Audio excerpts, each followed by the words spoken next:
Welcome to the Retro Movie Review, the show that commits movie geekicide every week. Two geeks will compete in a 2-minute movie rant-off, and the loser will suffer the button of doom. So now it's time to bring out the geeks. Geek number 1 is Clive. And geek number 2 is Chris. And they'll be ranting to avoid something like this. And this.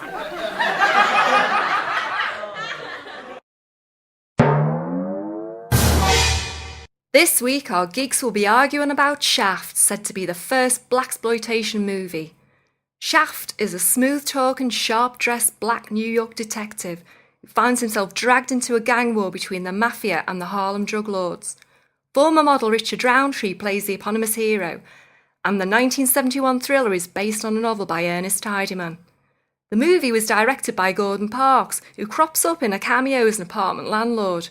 There's also a cameo by Muhammad Ali's sidekick, Drew Bundini Brown, the man credited with writing Float Like a Butterfly, Sting Like a Bee, and the soundtrack by funk legend Isaac Hayes won an Oscar for Best Original Dramatic Score.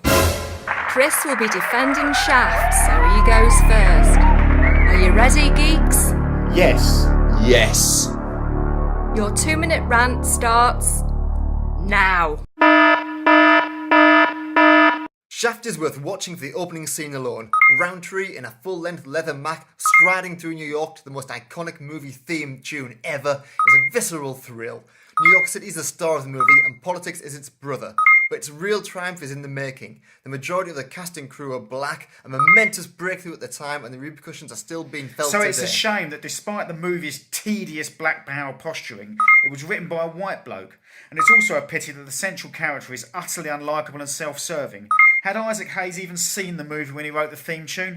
If he had, he'd know that Shaft would happily stitch up his brother man if the price was right.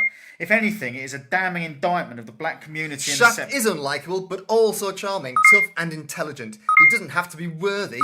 He is a complicated man and a hugely popular film as a result. The massive box office demonstrated that Black Rose had moved from cameo to support to star. The release of Shaft was a landmark in the portrayal of black culture and the commercialisation of it. It shows a world hitherto unexplored. Well, for a movie that's supposed to break racial stereotypes, its portrayal of the Italian mobsters couldn't be more cliched.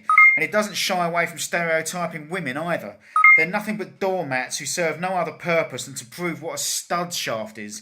And don't even get me started on the sex scenes. They are the worst kind of soft-focused 70s compromise. There's no compromising with Shaft. Take it or leave it. Shaft doesn't pander to its audience, and that's why it's important. It set itself a new agenda and refused to be ignored, and its success cemented that agenda in the public consciousness. And even if you take away Shaft's political element, it's still a tightly scripted, tough cop drama that's exciting and perfectly paced. Violent, comic, tender, it sparked I two could sequels. accept all of that if Shaft was truly original, but the truth is, Sweet Sweet's Badass Song was the first blaxploitation movie.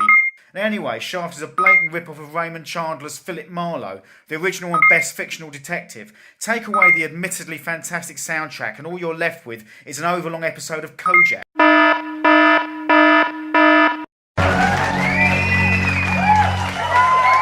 At my signal, unleash hell.